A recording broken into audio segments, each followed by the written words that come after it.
Hello, everyone. Sunday Adelaja here.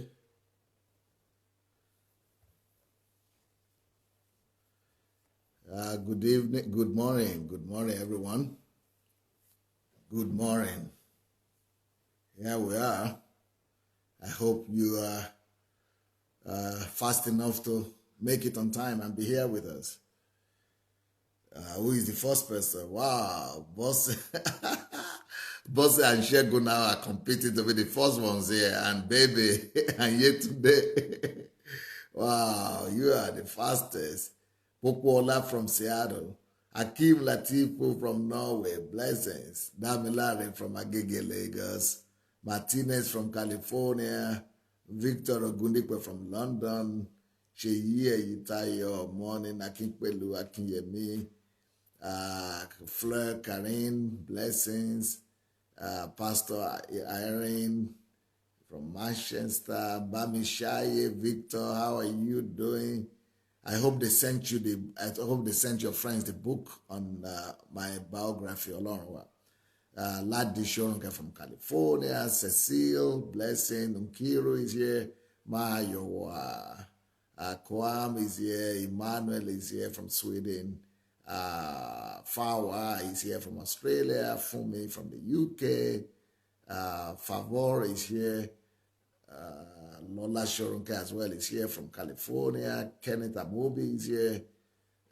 Yes, Victor, you say they got it. Okay, good. Paul is here. Solomon Poe is here. Ade Wale Adebayo is here. Unity is here. Yeah. Okay, it's for me. It's reminding me that we need to share. Charles Smith is here. Let's go ahead and share the message, everyone. Oluoni is here from Australia. Please, will you go ahead and share and press the share link before we begin?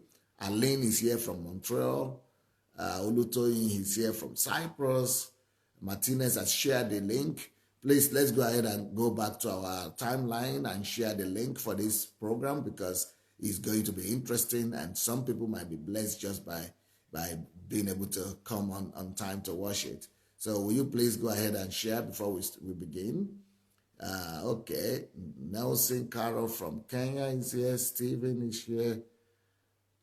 Mayowa Adebanjo is here from Port Harcourt, Nigeria. Paul Sheng from Abidjan is here. Betty Muller is here. Beautiful. Solomon said, thanks for your tips on transformation. Okay. Well, Obina is here. Emmanuel Emenka said he has shared it. David is here with us. Tele Gale is here. Let's go ahead and try to begin this morning's teaching. Clayton from New Zealand is here. Morning. Well, this every day I've been talking to you. Good morning from Switzerland, from Adelaja, Josh. Okay. I've been talking every day on wisdom tips for daily life. Wisdom tips for daily life. And today I have another wisdom tip for you, which might help you for your daily life. And this tip is called never take a decision based on one-sided information. Never take a decision based on one-sided information. Never take a decision or never come to a conclusion based on one-sided information. Or never judge a matter based on one-sided information. Or never look at life based on one-sided information. Never look at life based on one-sided information. Most of the evil that we have going on in our world today is primarily based on the fact that people look at the world, judge the world just from their own eye, just from the way they see the world, from their own spectacle, from their own specs, from their own, worldview. The danger of one worldview is enormous. When you begin to look at life, when you begin to look at people, just based on one-sided information, it creates a lot of danger. It brings a lot of danger into it. For example, when I was growing up in Africa, let me start by saying this. Have you ever heard about Africans that perish in the Mediterranean Ocean trying to travel from Africa to Europe? Of course, you've heard about that. Many people have heard about, these ship and boats capsizing in the attempt of Africans, hundreds of Africans, tens of Africans, sometimes thousands of Africans, trying to travel from Africa, just trying to escape without visa, without license, without permission. So they go and take a primitively done boat and try to ride on that boat across the ocean, across the Mediterranean Ocean to Europe. And then most of them die. There have been a lot of tragic stories. Do you know why? Because I was just like them. When I was growing up in Africa, we had only one-sided information about Europe. But in the case of Europe, is more of overemphasizing the good life in Europe. But they were not telling us the other side of the story in Europe, that not everything in Europe is as rosy as it is presented. So to an average African man and to an average young man growing up in poverty-ridden country in Africa, they look towards Europe, they look at Europe as if it's a continent whereby where everything happens, where you just go and wake up in the morning and you have everything you need, where you just go down the street and pick as much money as you want, where you could just go and get a job, where you could just go and be able to afford yourself everything you want. They did not hear the other side of the story, that most countries of Europe, that up to 10 or 15% in some cases, even in some cases up to 20% of their population are without jobs. And that, in Europe, there are poor people as well. That in Europe, there are people who are homeless. That in Europe, there are alcoholics. That in Europe, there are people that are also poor. In fact, they don't even get to hear that there are some people in Africa that live better than in Europe. And we don't always hear that in the mass media. We don't always hear that in the CNNs of this world, that there are people in Africa who might be better off than people in Europe. And, for an African mindset, that is like mind-blowing. It cannot be. How can there be people in Africa who are living better than in Europe? You might think that maybe only Dangote or, only a few millionaires do. No, but some of us are actually happier in Africa than in Europe. So that is the problem that one-sided story creates, one-sided information creates. So the information that is being disseminated around among our young people in Africa is that Europe is a land of roses. It's like a promised land of old. It's like the land of Canaan of old, where honey and milk is flowing freely, and where everybody can just go and have their own share. But they have their own problems in Europe as well. If you hear the politicians in Brussels argue about how to fix Europe, you would think that their problems are even more severe than in Africa. If you hear the politicians in Downing Street in London, argue about the problems in England, you would think that, wow, they have so many problems that, they might never be able to come out of it. So, but when it is only one side story, only one side of the story, or one side of information that is sold to a people, to a whole continent, then the whole continent begin to live in despair. And even when they don't try to travel and on boats to Europe through Libya or Morocco, and they don't get to kill themselves that way, even the ones that are back in Africa, they are sitting down there thinking they are unfortunate, they are regretting about their lives, they are thinking they are living a bad life, they are living a depressed life, and they are thinking that, wow, they are so unfortunate that they are born Africans, or they are living in Africa, or that they are not in Europe. So even though they are not making attempts to run away, but at the slightest opportunity, they will be so willing to do that. They will be willing to run and leave their own country.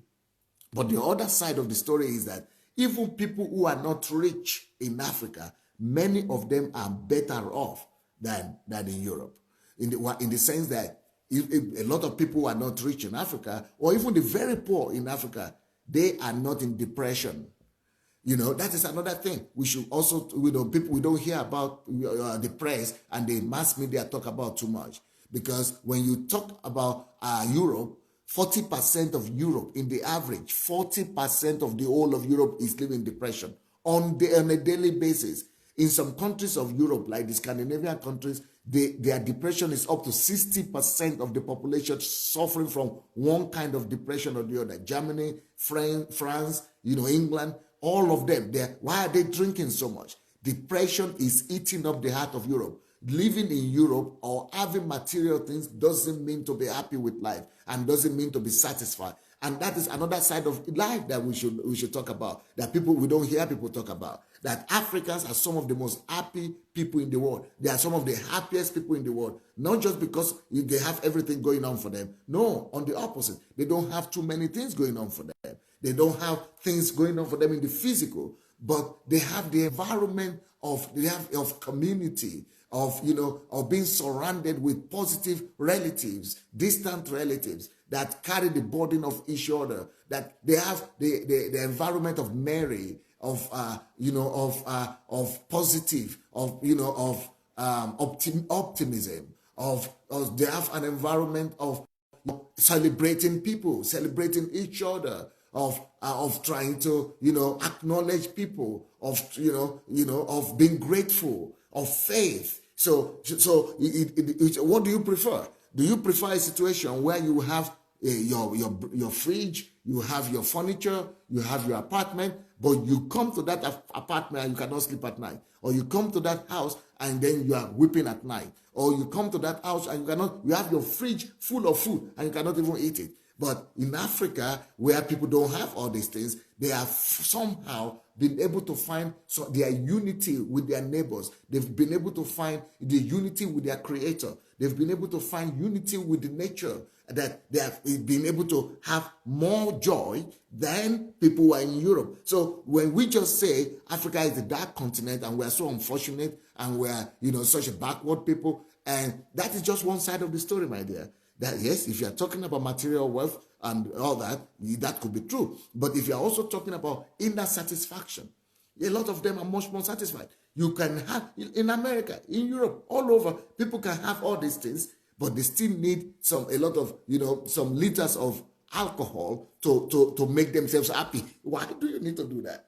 In our country, when I tell people in this country that, in Nigeria, that I've only seen two drunkards in all my life, that I've only seen two people who are drunkards in all the 19. I only lived there for 19 years though. But in that 19 years, I only knew two drunkards.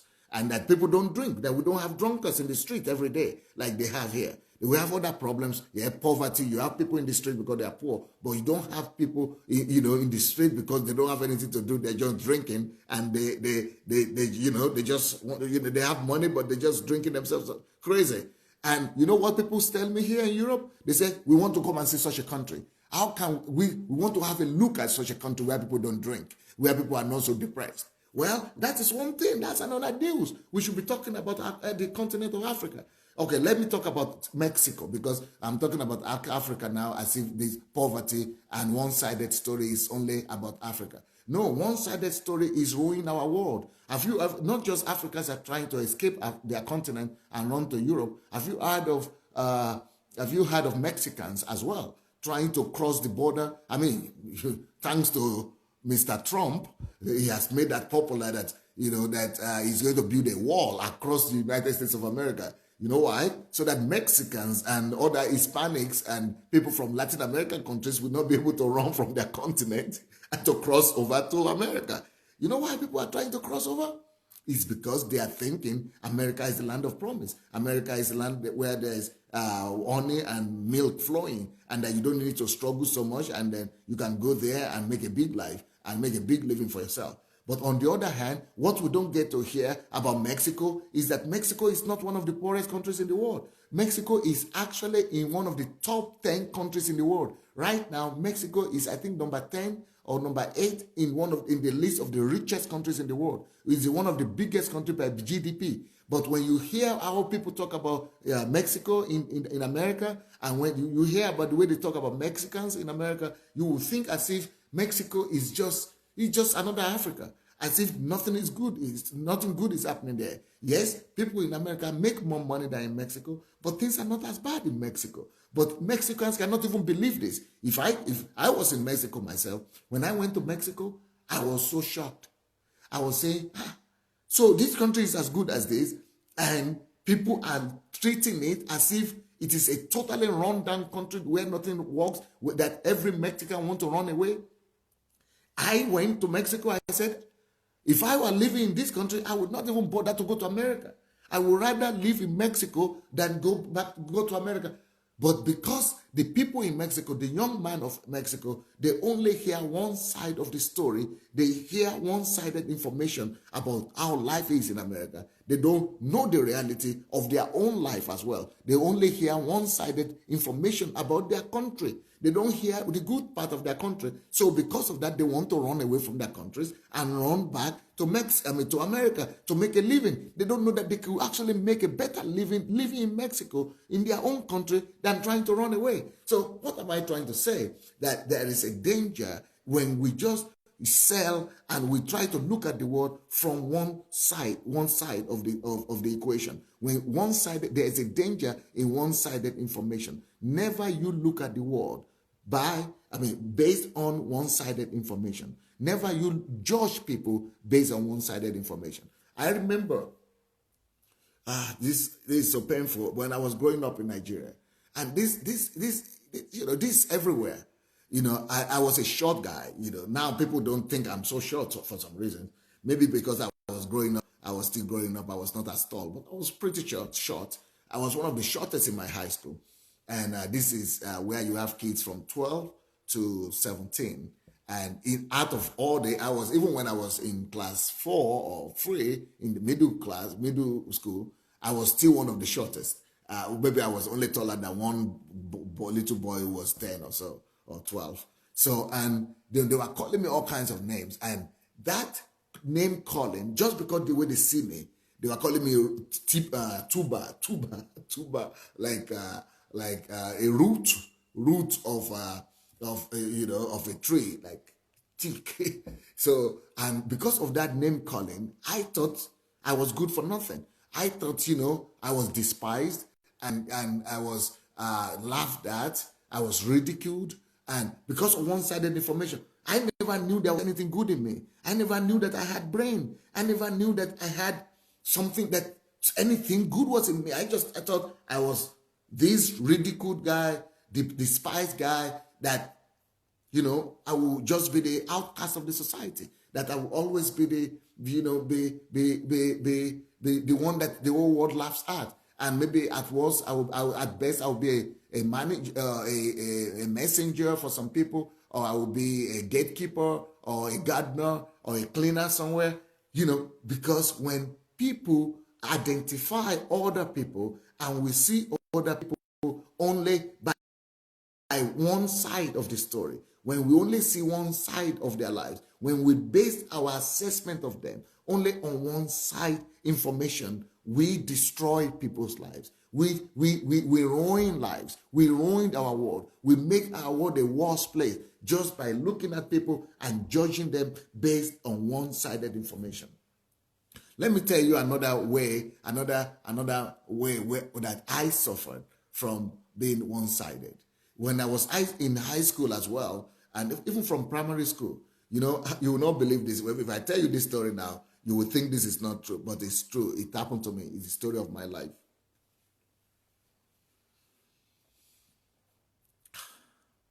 Till, almost throughout my school years, I will always have the teachers do this to me. They will make their knuckles like this, their hands, they make it this way, and they say, "You are so dull, you are so dull, you are senseless, you don't have brain.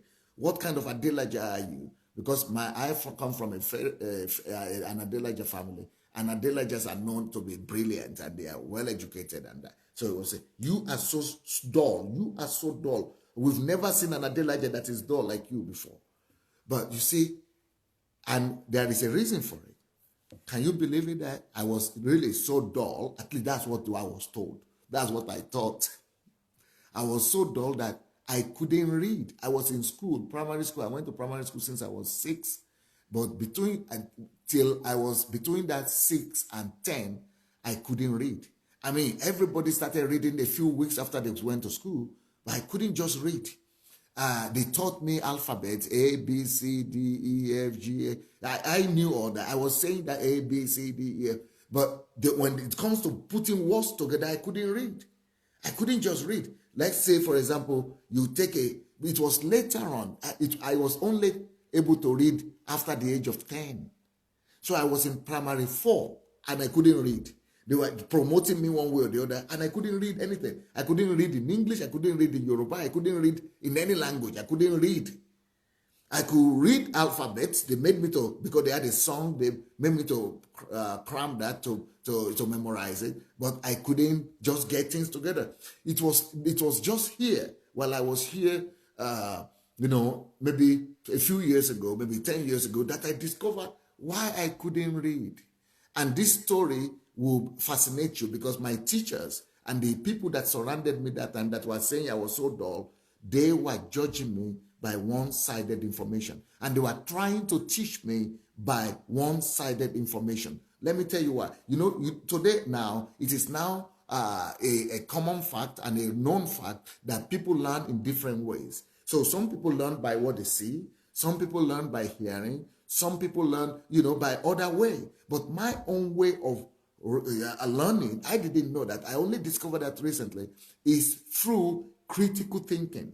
And it's another way of learning. I've not even heard people talk about it. But I only discovered this about myself recently, that I learn only through critical thinking.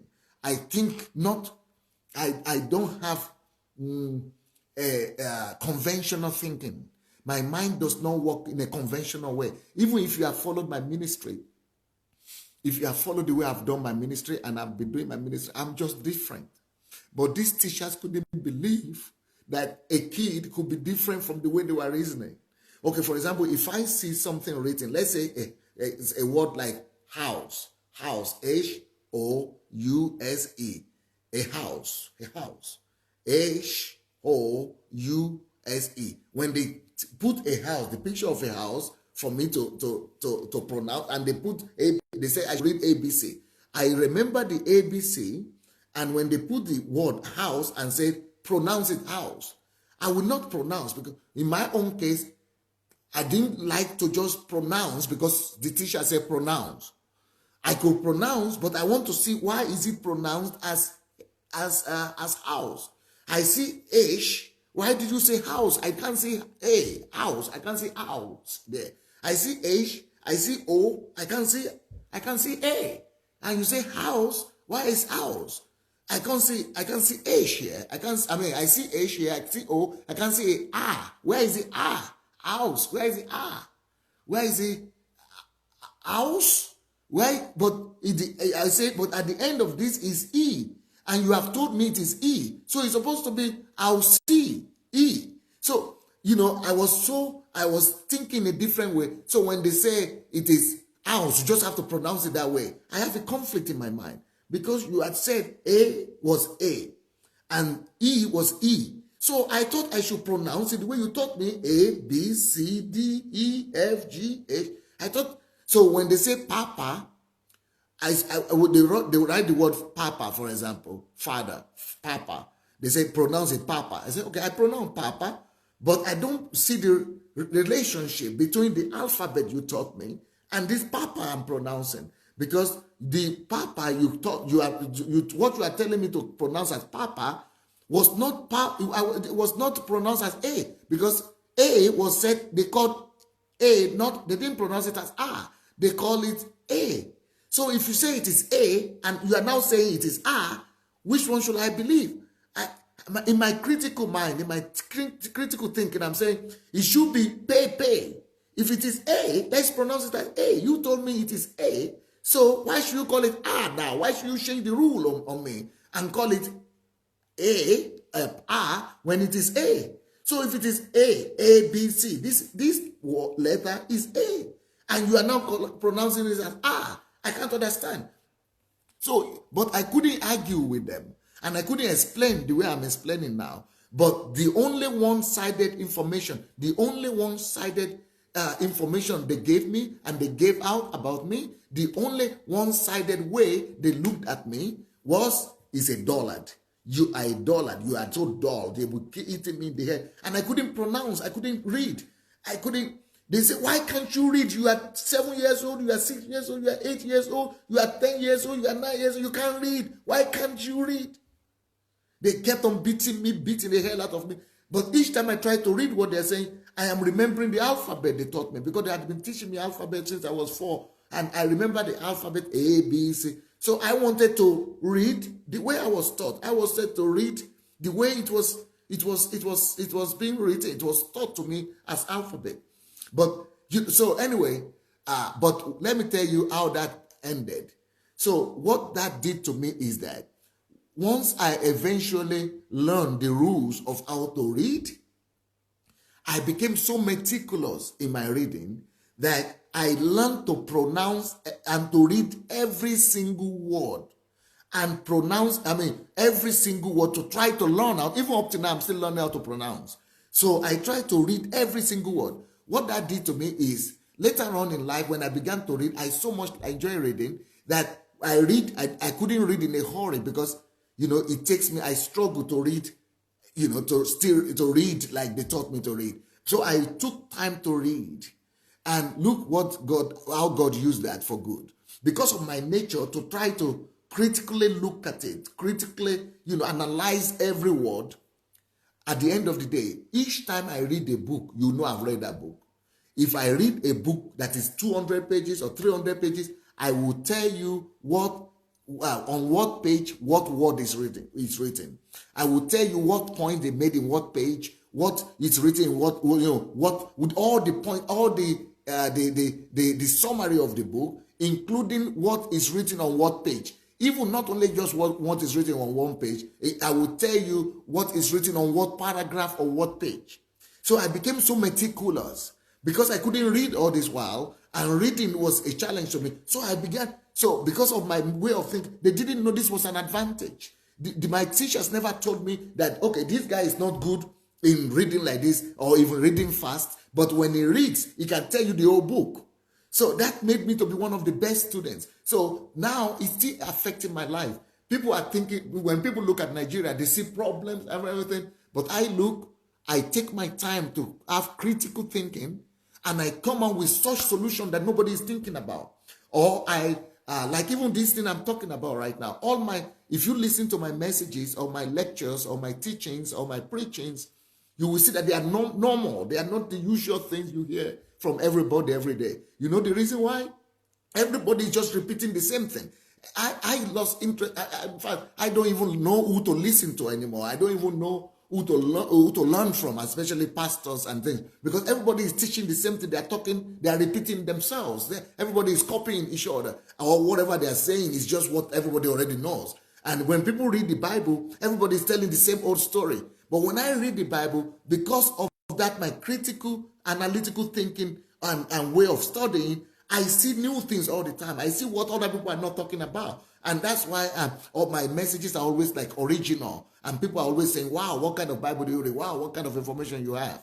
But when I was a child and when I was in school, people were doing this to me. They were beating me up crazy. My family was beating me up because they were seeing and looking at me, assessing me on one-sided information.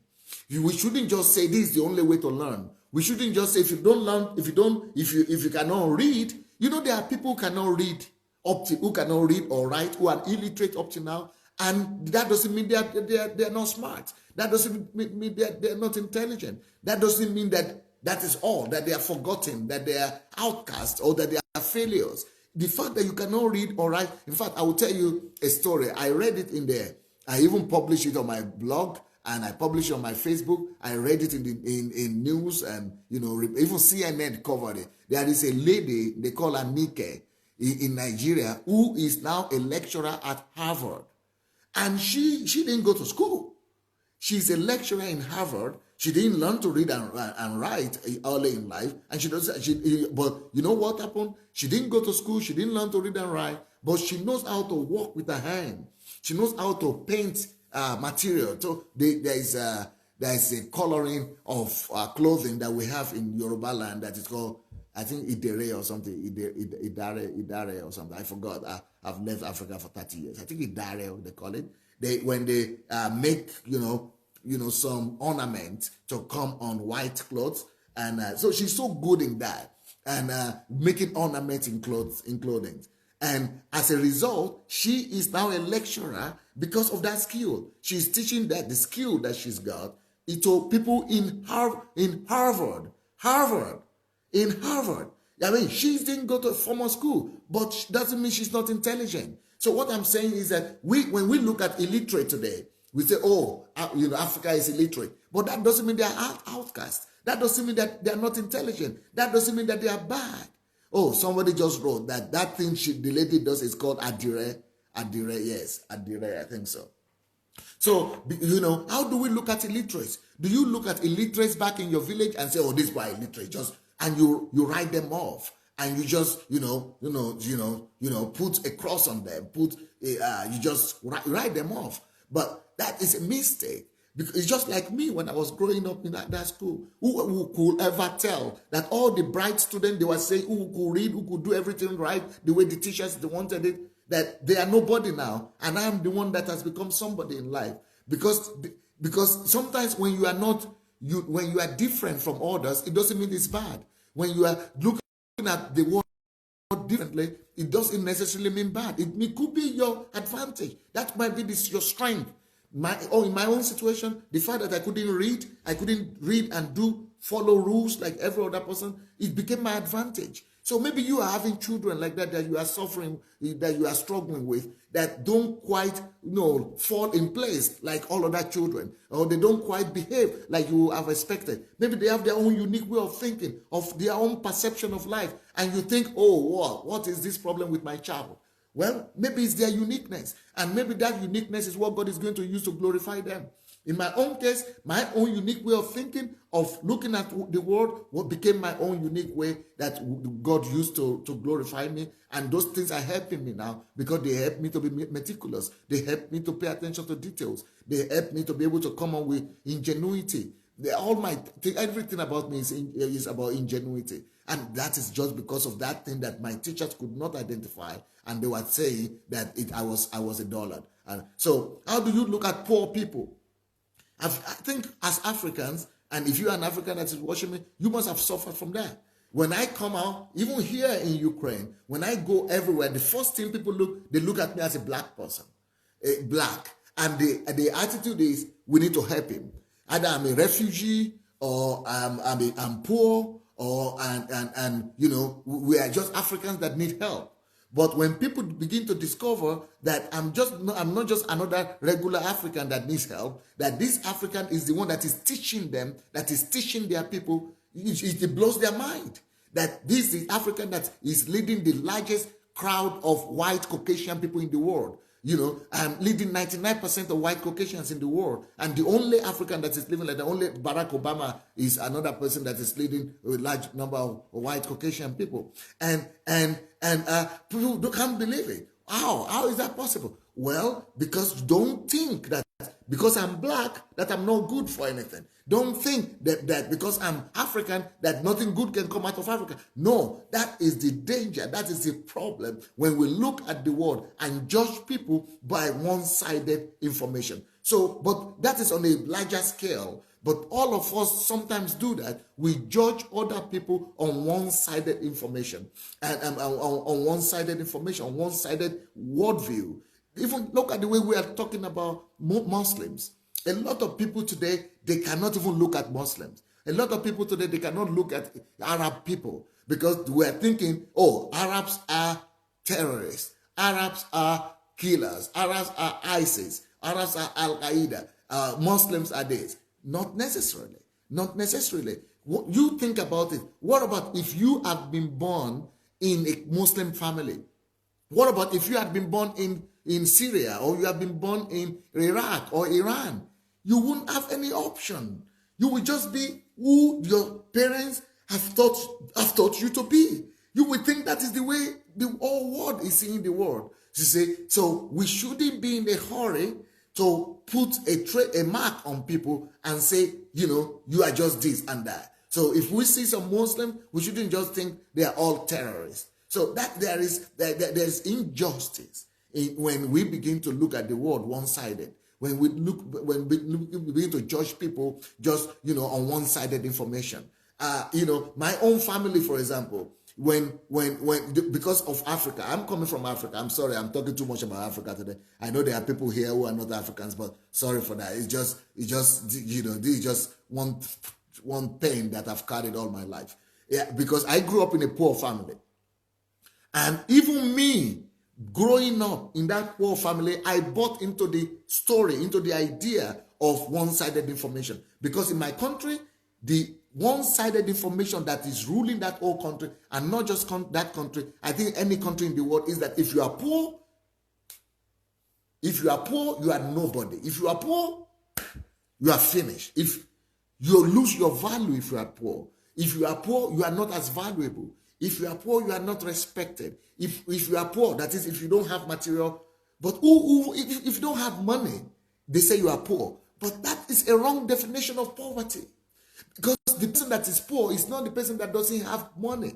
There are a lot of people that don't have money that are even poorer than people who, there are a lot of people that have money, that have millions, that are even poorer than those who don't have money at all. You could have money but be poor in your mind. You could have money but be poor in your character. You could have money but be poor in your morals. You could have money but be poor in your values. But the real poverty is the poverty of the mind. The real poverty is the poverty of character. Real poverty is the poverty of values. And that is what people are not talking about. We don't hear that part of the other side of the information. We only hear one-sided information. That if your family is poor, if you are poor, finish. It's just finished with you. You are nobody. You cannot become anything. You cannot amount to anything. So because I was growing up in a poor village and in a poor family, I thought nothing good will ever come out of me. Nothing good will ever come out of my family. I thought that I'm rich enough. I'm not good enough. I cannot compete. I cannot, talk to people. I cannot go to respected places because everybody was chasing me away from where I went to. Because I was poor. And the whole world is being ruined because we treat other people this way. We look down at people, we think because they are poor, they are not good for anything. And we make them outcasts. But I that was poor, look at me today. I had other things in me. I didn't know that. You could be poor but still be talented. You could be poor but still be gifted by God. So we should be looking at other things. We should be looking at the other side of the story. There is always a two side to a story. There is always a second side to a coin. There is no matter how poor somebody is, there is something good about them. There is no matter how disadvantaged people are, there is another side to their life. There is always the second side to a medal. There is always a second side to a coin. So now I'm looking at Africa and everybody say, I don't want to go back there because people are poor. They don't want to go back there because people are poor. And I'm beginning to look at the poor people and look at their skills. Like that Nike lady that had a skill, had a gift, had a talent in her, and now she's teaching in Harvard. That also, in our country, we have three major tribes. We have the Yorubas, we have the Igbos, we have the Hausas. We have there is this particular group of people, the second largest, I think they're the third largest group of people in our country, the Igbos, they are called. They are so gifted, and many of them, especially the traders, the Igbo traders, they are renowned, they are everywhere. People say there is no way you go without finding Igbo traders. If you go to any country and you don't find Igbo traders, you don't find Igbos there, it means you have to run away from that country. It means there are no living being there. Igbos are so enterprising. They are so good. But most of them are not educated. Most of them didn't go to university. Most of them don't have a higher education. In fact, some of them might not even have finished their secondary school. Or most of them just go for training or trade training or apprenticeship. And they didn't go to school. But even though they didn't go to school, let me tell you something about the Igbos. The Igbos, not just the Igbos, the elite, but I'm talking about the traders. They control 70% of the commerce in our country, Nigeria. I mean, we're a country of 170 million people, and these guys who are majorly, not too highly educated, they might not have university education, but they are good in something. Why should you look at them because they didn't go to university? Why should we look at them because they are traders? Look at their skills. Look at their ambition. So these traders are some of the most ambitious people you will ever meet in the world. And they are some of the most tenacious people you ever meet in the world. I mean, they are some of the most energetic, industrious people you ever meet in the world. So why should you look at these people because they are ordinary traders? Don't call them ordinary. Look at their skills. Look at their ingenuity. Look at their commerce. Look at their ambition. Look at their, their industry. Look at their industriousness. Look at how passionate they are. Look at how zealous they are. You need to respect them for that. You need to value them for that. You need to, give them credit for that. But what we normally do, trader, common trader, disgrace, they are shame. Well, that is a problem we have when we look at the world one-sided. When, don't look at your world. Don't look at the world by one side, based on one-sided information is the title of this message. Don't judge cases. Don't judge people based on one-sided information. Don't just look at the appearance of people and judge them. That's why I have trained myself. I work on myself every day not to be like that anymore. Because I've suffered from it. I've suffered from it. And my people suffer from it all the time. Black people suffer from this all the time. Africans suffer from this all the time. Even in my own church here, where I have white people, 99% white people, they respect me because I'm Pastor Sunday. But to my other black people, they don't. It's not always the same attitude. For example, I have churches in America, and these churches are white churches, but most of them are white that are coming from the former Soviet Union. One day, I arrived in Seattle, Washington, and these are businessmen, and they are members of my church, but it's a white church, 100% white church. And they came to meet me and took me from the airport, and they were taking me from DC and then to the DC airport and taking me to the church. And so they were telling me stories of what was happening in America. And you know what they were telling me? They were telling me that, Pastor Sunday, you are so different. Thank God for you. You are such a gift to us. But blacks in America, black people in America, they are scums. I said, why? They said, what we have a saying among ourselves. These white people are saying, we have a saying among ourselves that, abortion should only be allowed in America for black women because they are giving back to scums. They are giving back to criminals, and they are giving back to gangsters, and things like that.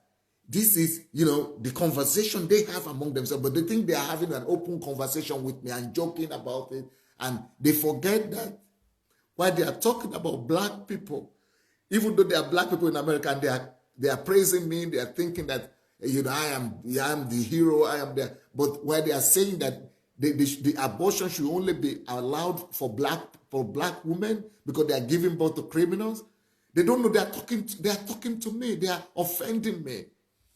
They are destroying my people. So then they go around and say, because all the crime in America is being committed by black people. That is the way we look at black people. And that, America should be returned. You know why? I'm sorry, but I think most of the people who are supporting Trump, maybe not most of them, but some people who are supporting Donald Trump in America, a lot of white people who are supporting Donald Trump, I'm sorry to say, Many of them think that America must be returned back to America, to the way America used to be. And the way they're thinking is because black people and other people should be put back in their place, and America should be white. And this is not just in America. This is the same thing in England. You know, they don't give the best job to the black people. And because that's the way they treat us, because one-sided information. I'm not a racist, you know. I'm living among white people. My drivers are white. My cooks are white. My, house helps are white. Everybody around me is white. My pastors are white. My assistants are white. So I'm not being racist here, you know. I'm just saying this is something we must change. It's not just about black or white or something, but about women as well. You know, a lot of people look down at women. I celebrate women. You know, you ask anybody in my church, you ask anybody that knows me, they will tell you that Pastor Sunday celebrates women. And I know pastors who tell me that women cannot be senior pastors. Can you believe that? That women cannot be senior pastors? Why? Because she has breast or because she has womb? Is that what makes her worse? Is her brain inferior to our brain? Why can a woman be president of countries, a woman be prime minister, a woman can be an engineer, a woman can be a doctor, but she cannot be a senior pastor? Hey, are you kidding me? What? How do you understand that? A woman cannot be pastor. And then some pastors, I'm talking about pastors everywhere. I'm talking about pastors in Africa, pastors in Europe, pastors in America. Then some of my pastor friends says, where do you be? Because in my church, I said, I am not going to tolerate that rubbish. And in our ministry here, in the Embassy of God, we have 50% of all our pastors are men, and 50% of all our pastors are women. 50% are senior pastors, men, our senior pastors are men, and 50% are women senior pastors. My council, my apostolic council is 50% men, 50% women. I will not buy into that rubbish that women cannot be allowed to be pastors, women cannot be allowed to be senior pastors. You joking? I have a wife. She's smarter than myself. I have 2 children, 2 girls. They are smarter than me. And you say they cannot be anything because they are women? Are you kidding me? I'm sorry for that, but one-sided information. We shouldn't be looking at our world one-sided. We shouldn't look at the world one-sided. And that's why in the family as well, I believe that family union is not a union. Everybody says, the husband is the head of the family. Yes, I agree. That's what the Bible says. But what does it mean to be the head of the family? The Bible says for you to be the head, you must be the tail. For you to be first, you must be last. Whoever wants to be the head must be the least. So in my own understanding of a husband or a man being the head of the family means that I must be the servant of the family. I must be the one that is serving the family. If I'm want to be the head, I must be the servant of all. That's what the Bible says. If I want to be the first, I must be the last. So being the head doesn't mean I'm ruling it over my wife, or I'm running it, or I'm lording it over the lady. No, if I'm the wife, it means I take all the responsibility upon myself. It means I take a bag, I take a coat, I open the door for her. I view her as a weaker vessel. I see myself as a stronger man, and I do everything for her. I make sure that I make the money for her. I take all responsibility of myself. I don't need to make her to go and do all the hard work because I'm the head. I serve my family. I serve my children. I serve my wife. I serve my partner. That is what it means to be the head. Not to oppress her, not to make her worse or inferior. No, that's not the way I look at it. That's not the way I understand it to be. Well, but the point I'm trying to make is that we shouldn't be using one-sided information to judge people. On many of us too, we use sin to be the one-sided information we use to judge people. I was a part of this because I bought into what everybody was doing. I used to call people gay. I used to call people homosexuals before too. But today, because of what I know, I don't call people gay anymore. I don't refer to people as homosexuals anymore. You know why? because that is also one-sided information. Why is it one-sided? Because it is wrong to call a whole human being and give them an identity based on their sexuality. How can I just give him, someone who is a man, because he has a problem with his sexuality, is living in sin and is a gay, and then because he has that sexual issue and being a gay, so I should now be blind to the fact that it might be a father or somebody's son, or it might be a good specialist, or it might be a good engineer, a good worker, it might be a millionaire, it might be a successful person, it might be someone that is exceptional in other areas of his life. But when I go and call him gay, I have reduced him to only one identity. I have reduced him only to one story. I have reduced him only to one-sided information. I have killed every other identity about him. I have killed his achievement that he has. I have already destroyed his reputation that he has worked out all his life to have. I have reduced his success, him being a good child or a good son to his father or to his son, to his parents. I have reduced it to just one thing, gay. I have reduced his brain to only one thing, sexuality, gay. I have reduced his kindness, his generosity, any good thing about him. I have reduced everything to one word, gay. So I made my own decision that I will never refer to any human being as gay anymore. It's just like the same thing like with me or you. If you have an issue, let's say you lie. Will you like anybody to be calling you and just forget about your name and just be saying, that's a liar going, a liar?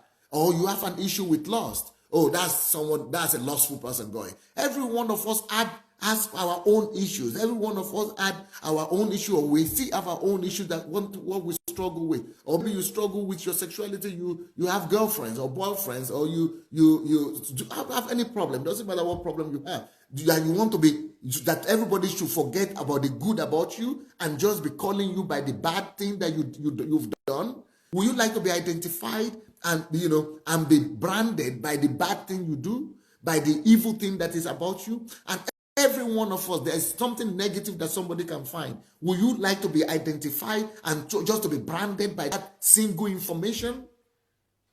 Don't brand people by one-sided information. Don't look at life by one-sided information. Just like with Muslims, just like with gay, just like with other people, and the same thing with even people in our churches or people who are even unbelievers. I have also come to the conclusion that I would not be looking at unbelievers as in a hostile way, that these are unbelievers, just wipe them out, just forget about them. No, they are non-believers. The way we look at unbelievers sometimes is like we are condemning them already. How can you condemn people that God does not condemn? Jesus said that even unbelievers, he said there are other folks who are not of this folk. There are other sheep who are not of this folk who are supposed to come in. And even Jesus, when he looked at them, he looked at unbelievers, he said he had compassion on them because he said they were like sheep without shepherd. So he didn't just use one information that because they are unbelievers, they must be condemned. That sometimes is the way we look at unbelievers in our cities. That is sometimes the way we look at unbelievers in our country. Then how do we expect them to come and join us? Because we already put a demarcation. We already separated ourselves from them. We already locked them out. We already condemned them as unbelievers. How do we then expect them to come and join us? So instead of looking at people as unbelievers, I would rather look at them as sheep who are lost that need to come back to the fold. And that Jesus said he had compassion. We should rather be having compassion on people who have not gone to know the Lord. We shouldn't be using their sin or their lifestyle to judge them and to just condemn them right now. Christianity is much more complex than we're thinking. But the problem of one-sided information, nobody likes to be branded like that. Like I told you my story, how I was, one-sided information almost ruined my life. And the same thing with you. You could remember something about your life when one-sided information almost ruined your life.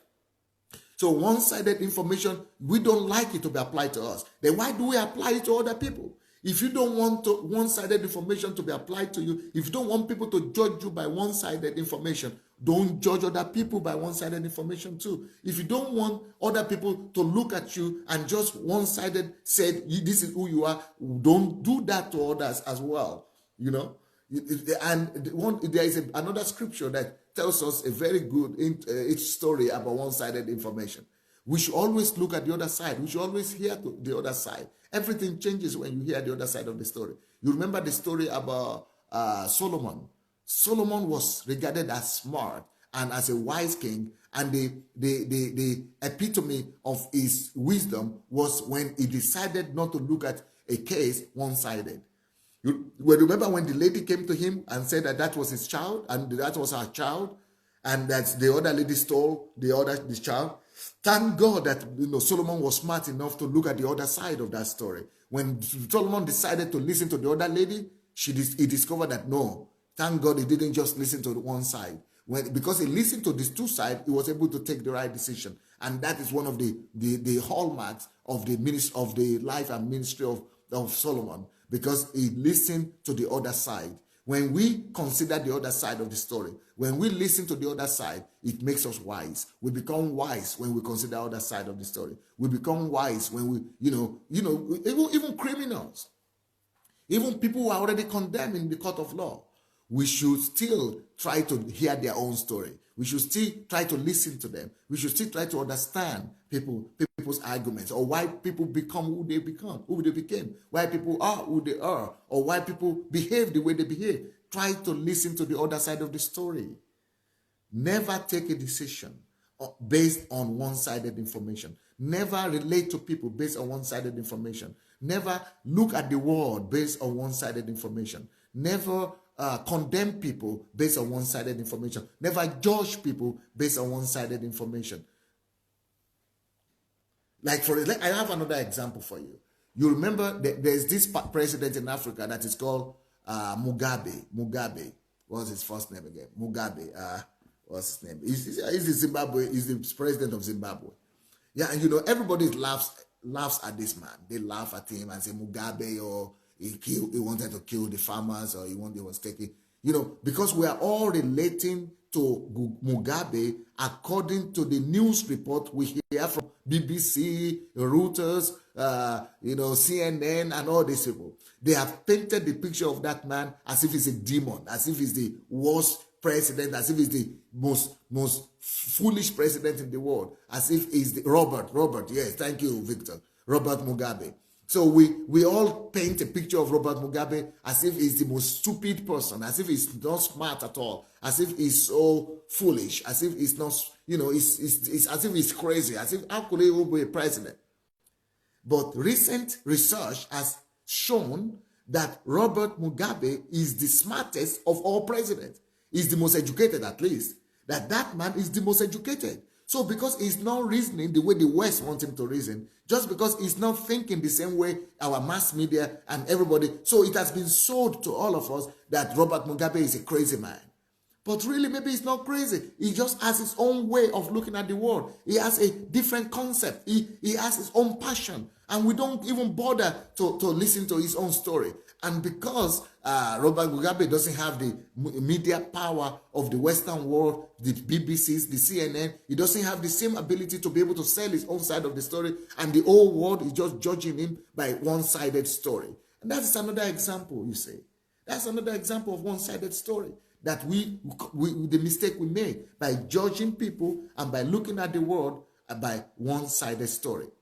The same thing happened with Jesus, You remember the story when people were condemning Jesus for accepting Mary Magdalene? Because Mary Magdalene was a prostitute. And in that society, they only judged people by one-sided information. They were judging Mary Magdalene by the fact that she's a prostitute. And so because she's a prostitute, finished. Her life is finished. They just, she's not allowed to move close to a man. She's not allowed to be accepted in the society. She's not permitted to come to, public meetings. So when this lady who was already judged by one-sided information that she was a prostitute, nobody knows that she's a loving lady. Nobody wants to care that she has a heart, a loving heart. Nobody cares that she's grateful. She's a grateful person. Nobody wants to care that she is even having more out of gratitude than all of them that think they are good. She is even have a more heart of benevolence than every other person in that city or in that town or in that meeting. So when she came and Jesus accepted her, everybody was so shocked. They were actually criticizing Jesus. Why should you allow that lady to come to you? Don't you know who she is? We know who she is. She's a prostitute. You see, they have put a stigma on her. They have put a stigma on her. And people put stigma on people that way. We put stigma on people because we think that, because we are judging them by the one-sided information that we have. And thank God for Jesus. Jesus defended her. Jesus stood in her defense, and Jesus said, you didn't give me a water. You didn't do what she has done. She has qualities, even though she was a prostitute, but she has qualities in her that you people don't have. And, I forgave you people also your sins, but you are not coming to say thank you. She was forgiving her sins, and she has come to express her gratitude, which you have not done. She has qualities. Everybody that we are trying to judge or look down on or think of by one-sided information, there is the other side of them. Everybody has another side of them. Everybody has another side to them. The same thing with Jesus' mother. You see, when she was pregnant without a husband, and how do we respond also to people today who are pregnant without a husband? Somebody got pregnant, a single mother, we know the way we respect to single mothers. We know the way we respect to people who don't have, who have made a mistake in their lives. And the mother of Jesus was almost fell into that category. She was almost condemned. She was almost thrown out of her matrimonial home, even by her husband. It took an angel to convince the husband Joseph not to throw her out because she was pregnant without a husband. You see, it's a stigma. So we put stigma on people when we base our judgment on them on one-sided information. Whenever you look at the world by one-sided information, you put stigma on people. We stigmatize people. We stereotype people. We are stereotyping people, stigmatizing people just because we look at them by one-sided information. So my appeal to you all today is, before you judge, before you come to conclusion about anybody, about anything, about any information you hear, if you hear anything in the newspaper, if you hear anything on the television, before you come to conclusion about the person, look for the other side of the story. Look for the other side of the story. Look, hear the other side. Be like Solomon. Hear the second side. There is always two sides to a story. There is always two sides to a coin. There is always two sides to an event. Don't look at the world. Don't look at Africa only one-sided. Don't look at black people only one-sided. Don't look at women just one-sided. Look at the world in a different way. Don't just keep on stereotyping yourself or people. Let's make the world a better place. Don't make our world even worse because of our worldview, because of the way we look at the world. Well, my time is up. This is such a painful and such an emotional message to me today. I really hope that somebody will hear it. I really hope that you people will go ahead and share it. I really hope that somebody will listen to this message. I really hope so. I really hope somebody will listen to it. I really hope this will make the world a better place. I really hope so. I really hope so. I really hope so. So let's go and share this message if you don't mind. Let's share this message with people who we have on our base. Oh my, I have so many comments here. I will go and read them later because my time is so up. I might not be able to read all these messages right now. But let's go and share them. And, I think this word needs to go around. I think it needs to go around. I think we need to make our world a better place. And for us to do that, it has to start with each and every one of us. So don't look at poor people anymore and stigmatize them. Don't look at unfortunate or misfortunate people, or I'm this and just and yeah. It's just let's change our attitude towards people. Let's make the world a better place. Thank you so much. Blessings. See you tonight.